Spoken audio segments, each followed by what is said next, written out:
Here we go, everyone. Today's the day. The Premier League is back. It is Christmas Day for football fans all over the world, with the Premier League finally kicking off. The first match week of the Premier League is getting kicked off with Arsenal versus Leicester. That will be on later today. And then, of course, in Saturday and Sunday, we will have a bunch of other awesome games to look forward to. And I have decided for not only the entire Premier League season am I going to react to every Newcastle game and upload it onto the channel, I've also decided, and this maybe isn't that good an idea for a series, especially since it's going to make me look pretty fucking bad if I do not get this nailed. Yeah, I might look to regret this series, but I'm going to be, and oh, for fuck's sake. Basically, I'm going to be predicting the results of every Premier League game of the season, and maybe some other pretty key fixtures that will be coming along the way in the future, amongst other leagues as well. This is going to be a stupid idea. Or maybe it's going to be a brilliant idea. I don't know. I've got to try to stay positive.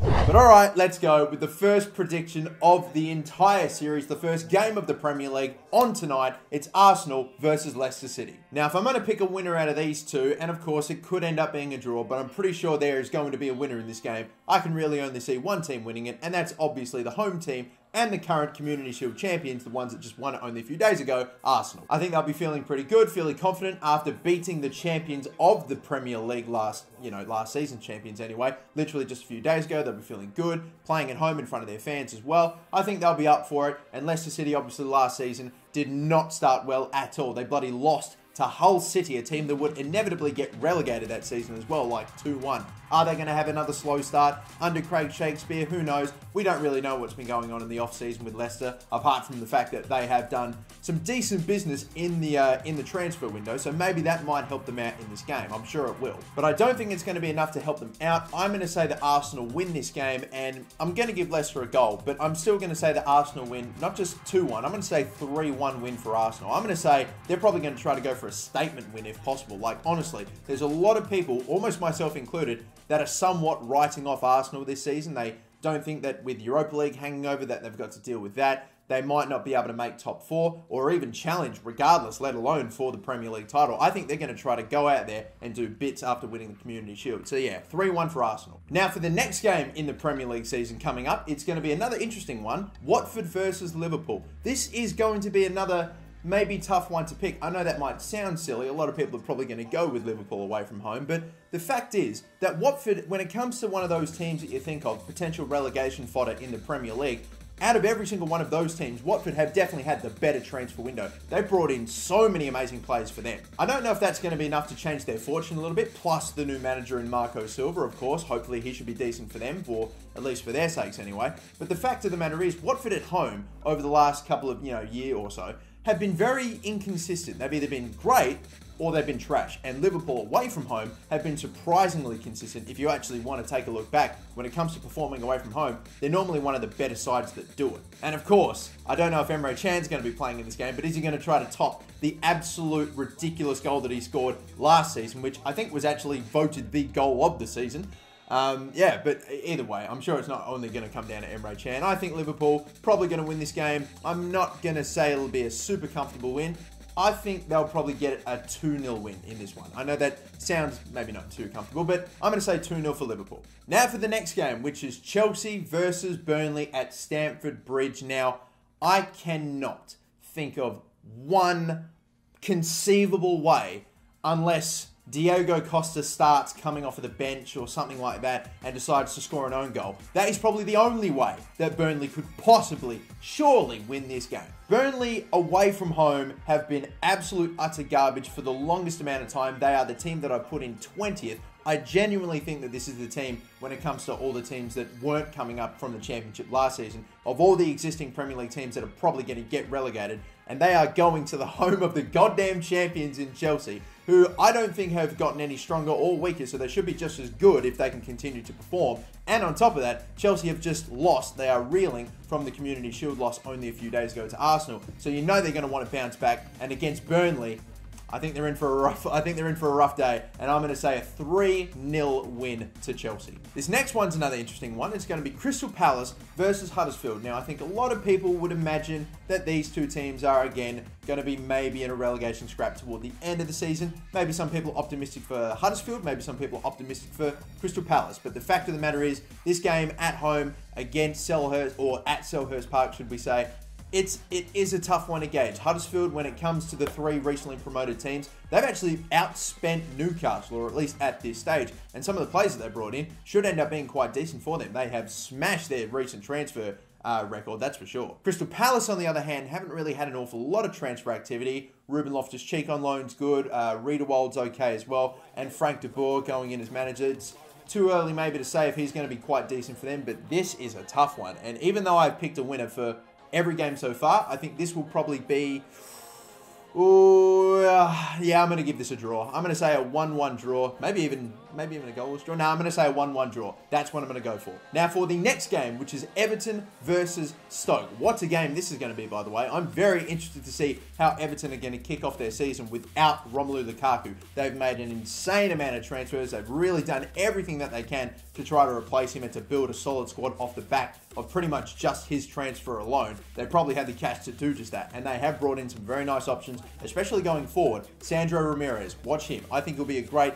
I don't really do fantasy Premier League anymore, but he might be a pretty decent pick for you. They've brought in Wayne Rooney, who does he still have goals in him? I would like to think that he probably does. Maybe not 20 in a season or anything crazy like that, but he should have hopefully a couple of goals left in him as well. And they've really just otherwise been able to build on what was already a relatively decent squad as is. I don't know if they've massively improved in certain areas, but I still think they are going to have enough to beat Stoke in this game. Stoke City last season got off to a woeful start. They were thankfully able to, halfway through the season, really recuperate their form and get back up toward mid-table, and that is inevitably where they finished. So, I think they'll be aware of that, Stoke City. They'll probably want to try not to get off to such a terrible start, but a reasonably tough start to their season playing against Everton at Goodison.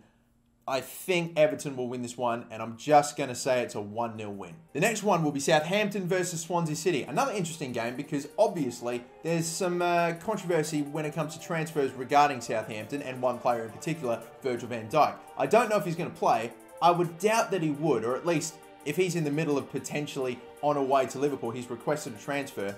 I'm not too sure if they'd start him or not, but if they do, what is that going to do for the team? I'm not too sure. There's a lot of questions surrounding this team at the moment. Swansea City, again, another one of those teams that had an abysmal start last season under Bob Bradley, but they got rid of him, and they're actually, again, able to, in the second half of their season, really bring back their form, get up to about a level where I think they're probably decent. And I do not have this team relegated. I do think they're going to be in the scrap once again, but I think Swansea City will stay up. Are they going to start off their season with a win? Probably not. I imagine this might be another draw. I'm probably going to give this one. For some weird reason, I don't know why, when you think Southampton and Swansea, you don't really think goals. But for some reason, I think it's going to have a decent amount of goals. I don't know why. I'm going to say a 2-2 draw. So Southampton and Swansea to draw 2-2. Not many more games left to go now. The next one is West Bromwich Albion at the Hawthorns versus Bournemouth. Another very interesting game. Bournemouth are probably the team that even though they're the away side, have my attention the most out of these two. Pretty much because Bournemouth are one of those teams that I think there's a bit of stigma about them, or probably a realism about them, that they really shouldn't be one of the teams that should be doing as well as maybe what they are in the Premier League. I don't know if I'm the only person that thinks that way. I expect them to be closer toward the bottom of the table than the top of the table, let's just say that. But they've been able to show that they can consistently perform in the Premier League for several seasons now. So I'm done doubting Bournemouth, I think, and especially since they seem to have built on their squad quite decently. With Jermaine Defoe up front for them as well, that will be even more interesting. Are they going to get off to a win though? That is another good question. West Bromwich Albion, a talking point for them is the fact that Tony Pulis, right before their game or their season even gets kicked off, has already announced a contract extension for like another 2 or 3 years. I think it's to 2019. But that uglier brand of football still works for West Bromwich Albion, to be fair to them. They had a pretty decent season last time out. Are they going to be able to repeat that? I don't think they will. I have them finishing a little lower in my predictions, and I have Bournemouth finishing above them. Is that going to be the basis that I pick Bournemouth to win this game? No. I think... yeah, God, I don't know. If you couldn't tell, I don't really plan for this shit with like, oh yeah, this team's gonna win by this much, and this team's gonna win by that much. I sort of talk to myself and convince myself. That's how I do it. I don't know, man. I think if any side's gonna win this one, it might be Bournemouth. That's just what I'm thinking, but I'm probably gonna go another draw. I'm gonna say 1-1. Now here's a game that should be pretty good fun. Brighton versus Manchester City. I think this could be, I don't know why, I've got the anticipation of it being one of the better games of the round. Don't ask me why. I just feel like it should be full of really good, decent attacking football. Hopefully a lot of goals. I actually see Manchester City obviously winning this game. They're the team that I think are going to win the Premier League. And what I think the wider footballing world thinks the team are going to win the Premier League are going to be Manchester City. So I would imagine they should hopefully start off with a win, even though it is away, even though they are playing against Brighton, who are obviously never really been in the Premier League before in their history, so it's going to be a big moment. They'll surely be up for it. But I think Manchester City, the team that surely will go on to be champions this season, or at least what I think are going to be the case. I reckon we're going to see Manchester City probably win this game. I think Brighton will put the fight up. And I'm going to go for a good game here. I'm going to go 2-3. Manchester City will win. Brighton 2 goals. Man City 3 goals. That's what I'm thinking. Now for the penultimate game of the season, the second to last one, and it is my boys Newcastle going up against Tottenham. And I'll be honest, guys, even though Tottenham is definitely not the easiest start to our season for sure, I think if we had to pick from any top 6 club to go up against at the beginning of our season,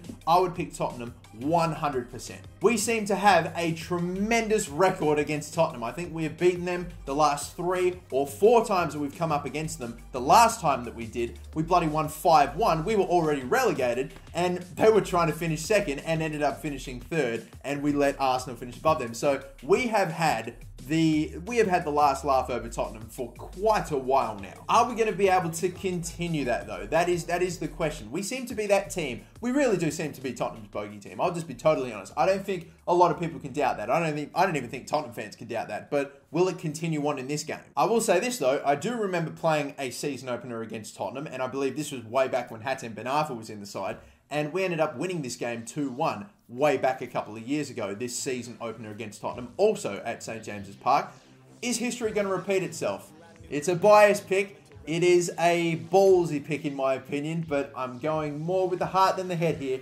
Or maybe it is slightly educated as well. I'm going to go for, and I'd be in dreamland if this happened, a 2-1 win for Newcastle at St. James Park to get us off to the perfect beginning to our season. Let's hope that it happens. And now the final game of the match week, another massive game that I cannot wait for. Manchester United at Old Trafford versus West Ham. And there's only one man that we need to talk about. Javier Chicharito Hernandez. He is going to hopefully have a blinder against Manchester United. You know he's going to be up for it more than I think any other player that is going to be competing this week. The signings, by the way, that West Ham have made, it's like they're trying to buy any player that would piss Manchester United off. Like they bring in Joe Hart, okay. They've got Zabaleta at right back. They've got freaking Hernandez, one of the players that they let go and turned out to be fucking great elsewhere.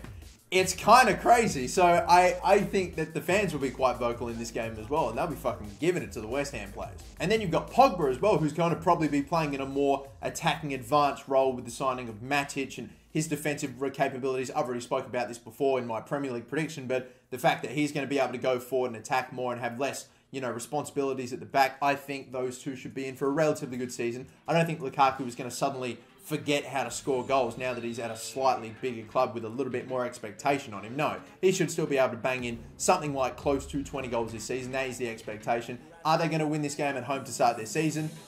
I think Manchester United, they're the safe pick, but I feel like most of the picks that I've done aren't too safe. There are some pretty, risque ones that maybe aren't, I don't know. I want to predict Chicharito to score at least one. That would be sensational. So that's at least one goal for West Ham. Where are the other goals coming from? One for Lukaku, one for Pogba. 2-1 win. Pogba might, I don't know, maybe. Fine. I'm going to go 2-1. 2-1 for Manchester United. Lukaku, he'll probably get a goal or two maybe.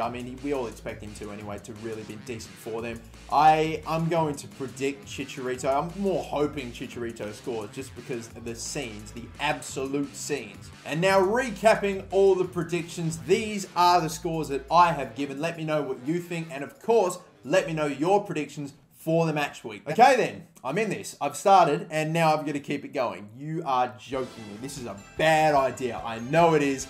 Oh boy. Alright, well here we go. Oh dear, what have I done? Oh no, this is not going to go well for me. I know it won't. Watch me get every single prediction wrong by a fucking mile. Alright, here we go. We're in it. Let's begin. Only 37 more episodes of this. Okay, until next time, guys, my name's Marsbugs. Thank you all so much for watching. Don't forget to like and subscribe. Don't forget, we are trying to hit 10 million by the end of the year. And until next time, have a good one.